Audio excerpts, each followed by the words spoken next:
नमस्कार दोस्तों, आज हम आपके लिए लेके आए हैं आधुनिक भारतीय इतिहास का अगला महत्वपूर्ण टॉपिक, जो भारतीय राष्ट्रीय आंदोलन से संबंधित है। और यह क्वेश्चन जो है मुख्यतः जो है 1885 कांग्रेस की स्थापना से लगभग 1905 बंगाल विभाजन तक के हैं। तो आइए देखते हैं।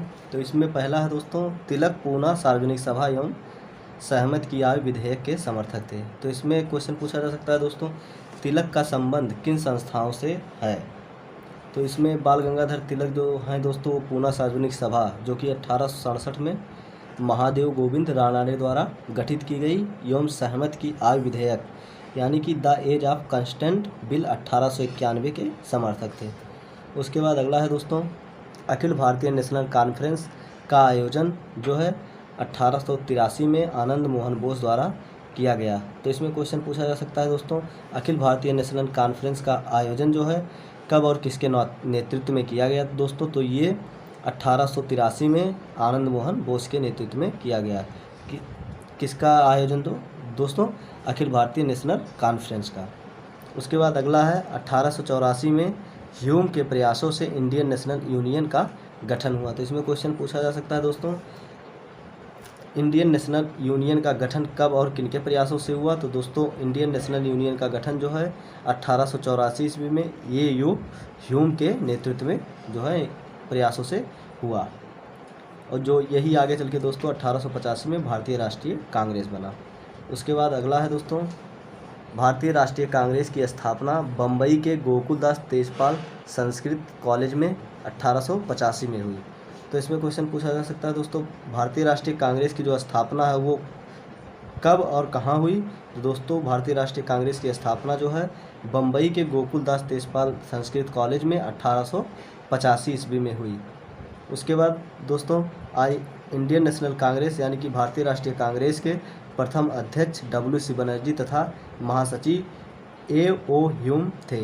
तो इसमें पूछा जा सकता है दोस्तों, भारतीय राष्ट्रीय कांग्रेस के प्रथम अध्यक्ष तथा प्रथम महासचिव कौन थे। तो दोस्तों, प्रथम अध्यक्ष भारतीय राष्ट्रीय कांग्रेस के जो हैं WC बनर्जी, व्योमेश चंद्र बनर्जी तथा महासचिव ह्यूम यानी कि एलन ऑक्टेवियन ह्यूम थे। उसके बाद अगला है दोस्तों, लॉर्ड डफरिन ने कहा था कि कांग्रेस केवल सूक्ष्म जनसंख्या का ही प्रतिनिधित्व करती है। तो इसमें क्वेश्चन पूछा जा सकता है दोस्तों कि किसने कहा था कि कांग्रेस केवल अल्प जनसंख्या का ही प्रतिनिधित्व करती है। तो वो है लॉर्ड डफरिन। कौन है? Lord Dufferin. उसके बाद अगला है दोस्तों, राष्ट्रगीत वंदे मातरम बंकिम चंद्र चटर्जी द्वारा लिखित उपन्यास आनंद मठ से लिया गया दोस्तों। तो इसमें क्वेश्चन बन सकता है कि वंदे मातरम किसकी रचना है, यानी कि भारत का राष्ट्रीय गीत किसकी रचना है। तो दोस्तों, वो है बंकिम चंद्र चटर्जी। और क्वेश्चन पूछा जा सकता है कि यह किस बंकिम चंद्र चटर्जी के किस ग्रंथ से लिया गया है दोस्तों। तो ये है आनंद मठ, उनका एक उपन्यास है बंकिम चंद्र चटर्जी का, उसी से भारत का राष्ट्रीय गीत लिया गया है।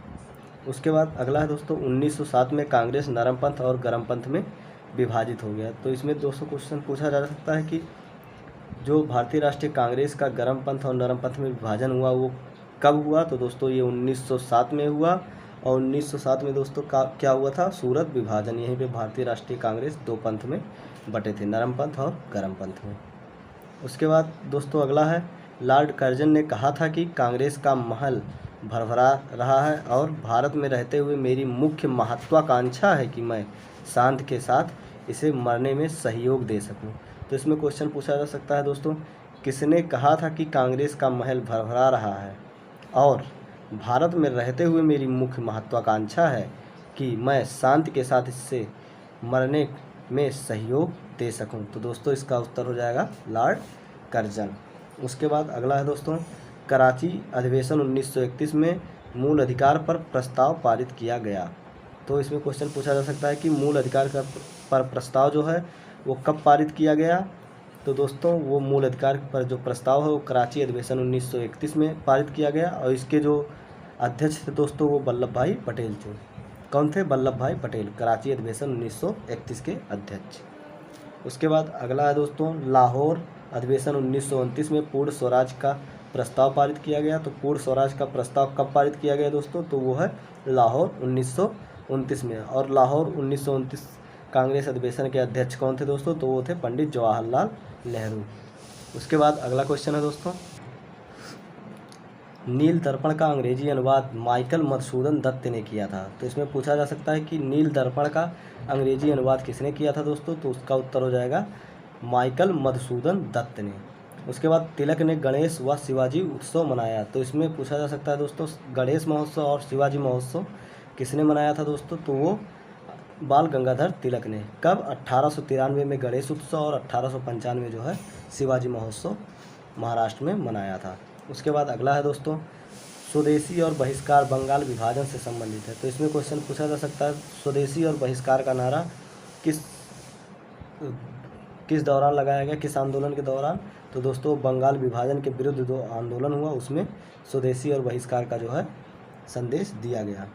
उसके बाद अगला है दोस्तों बंगाल विभाजन को कब रद्द किया गया, तो दोस्तों बंगाल विभाजन को 1911 में रद्द किया गया। कब रद्द किया गया? 1911 ईस्वी में बंगाल विभाजन को। उसके बाद अगला है दोस्तों अरविंद घोष ने कहा कि राजनीतिक स्वतंत्रता किसी राष्ट्र का प्राण वायु होती है। तो इसमें क्वेश्चन पूछा जा सकता है कि किसने कहा था कि राजनीतिक स्वतंत्रता किसी राष्ट्र की प्राण वायु है, तो इसका उत्तर हो जाएगा दोस्तों अरविंद घोष। कौन? अरविंद घोष ने कहा था कि राजनीतिक स्वतंत्रता किसी राष्ट्र की प्राण वायु होती है। अगला है दोस्तों लाला लाजपत राय को पंजाब केसरी कहा जाता है। तो इसमें क्वेश्चन पूछा जा सकता है कि पंजाब केसरी की उपाधि किसे प्राप्त हुई है, तो दोस्तों लाला लाजपत राय। पंजाब केसरी लाला लाजपत राय को कहा जाता था। उसके बाद अगला क्वेश्चन है दोस्तों अभिनव भारत नामक संस्था के संस्थापक वीर सावरकर थे। तो इसमें क्वेश्चन पूछा जा सकता है दोस्तों अभिनव भारत नामक संस्था के संस्थापक कौन थे, तो वो थे दोस्तों विनायक दामोदर सावरकर। कौन? विनायक दामोदर सावरकर। अगला है दोस्तों अल हिलाल के संस्थापक जो थे वो मौलाना आज़ाद थे, मौलाना अबुल कलाम आज़ाद। अल हिलाल दोस्तों एक समाचार पत्रिका है और जिसका संपादन जो है मौलाना अबुल कलाम आज़ाद ने किया था। अल हिलाल के संपादक कौन थे दोस्तों? मौलाना अबुल कलाम आज़ाद। उसके बाद खुदीराम बोस को फांसी 1908 में हुई। तो खुदीराम बोस को जो फांसी है दोस्तों वो जो मुजफ्फरपुर बम षड्यंत्र केस में इनको फांसी हुई थी। इसमें क्या था कि एक जज था किंग्सफोर्ड, ये बग्गी से जा रहा था तो इन्होंने उस पर बम फेंक दिया था। यद्यप जो है किंग्सफोर्ड बच गया और बाद में इनको फांसी की सज़ा हो गई। उसके बाद दोस्तों मुस्लिम लीग की स्थापना कब हुई थी दोस्तों, तो मुस्लिम लीग की स्थापना जो है 1906 ईस्वी में हुई थी। इसी के साथ आज का ये वीडियो समाप्त होता है दोस्तों। अगर आपको वीडियो अच्छा लगा हो तो लाइक, सब्सक्राइब और शेयर करें। धन्यवाद।